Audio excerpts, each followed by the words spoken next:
Hello everyone, this is munclesonkey. I'm going to be showing you guys a guide today on how to train in the new method in the Living Rock Caverns. Using this method you can expect to gain around 90,000 mining experience per hour, as well as 75,000 smithing and 70k magic XP per hour. If this sounds good to you, then watch carefully as I explain the inventory and gear setups that you're going to need.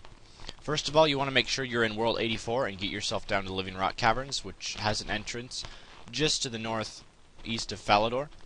And then for your gear, what you're going to want to bring is the golden mining suit if you have it. If you do not have the golden mining suit, you can also just bring some defensive gear. You're going to need goldsmith gauntlets. These are a reward from the family crest quest. These are an absolute requirement if you want to be gaining smithing XP here.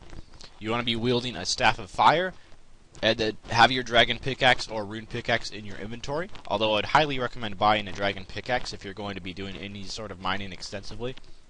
If you have either Varrock Armor 3 or Varrock Armor 4, you should equip it, as it has some defensive bonuses that the golden mining suit top does not, although it has the same functions as the golden mining top as well.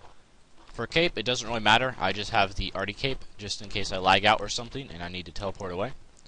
And then for your inventory, what you're going to want to need is 5 lava titan pouches, some nature runes, a good amount. 8,000 will last you easily 5 hours, which is how long 5 lava titan pouches last. A summoning potion for renewing your lava titans when they're about to die. And also, one thing you might notice about my inventory is there's no mining urns. There's a couple reasons for this. First of all, it makes it a lot easier and more relaxing on you for clicking, and there's a little less clicking involved and a little less frustration if you don't have any mining urns. Also, I have done some extensive testing, about 4 hours both with and without mining urns, and I found just the way that I'm doing it, you can gain very good XP per hour without mining urns, nearly as good as with, and also it just is a lot less frustration. And also it means you can camp here for much longer if you do not bring mining urns, so I'd highly recommend that. Anyway, once you're ready, just make sure you're on World 84 and clamber down into the caves, and immediately run for the far southern gold mining deposit. This is where you're going to be camping, and you will not be leaving this area. The reason why this method is so good is because with the introduction of the join friends under the friends list in RuneScape, you can now just hop worlds easily without having to wait. And that means every time this mineral deposit goes down, this mineral deposit is up right now. However, I would not recommend mining in World 84 anyway. You just want to come down here through World 84, and that way the living rock creatures will not attack you. But once you're actually at the mineral deposit itself, just join any of your friends on your friends list. You will immediately hop to their world. And luckily for me, the mineral deposit was up first time. So as soon as you're down here, just summon your lava titan pouch, and under your action bar, you're going to need the superheat item spell, as well as drop gold bar. You can also have drop gold ore, just if this is your first time and you're getting used to it.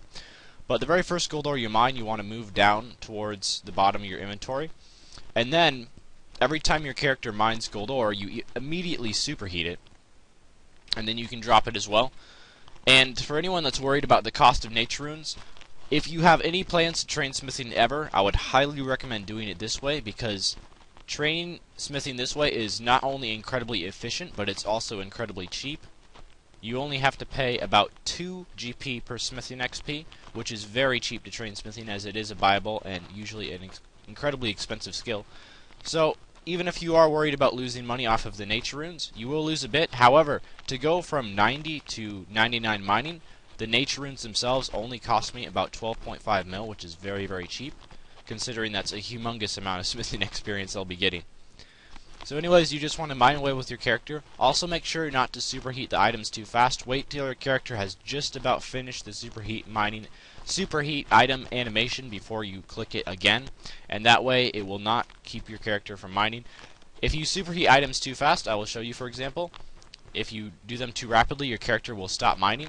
So you just want to make sure that he has finished his little animation before you superheat an item again. And that's about all for my guide, guys. Feel free to get amazing mining XP per hour. Also, if you have any feedback, any suggestions for future guides I could make, feel free to leave those in the comments and I'll definitely look into them.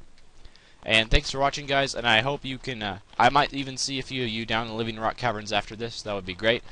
It's just such a fun skill to train now with the action bar and all that, and it's actually really enjoyable compared to a lot of other skills. And I would recommend just trying this method out and see what you think. And if you don't enjoy it, you don't have to do it, obviously. But if you really do enjoy this method, I would highly recommend doing it. That's all for this video. Thanks for watching, and stay tuned for future guides coming soon, and farewell.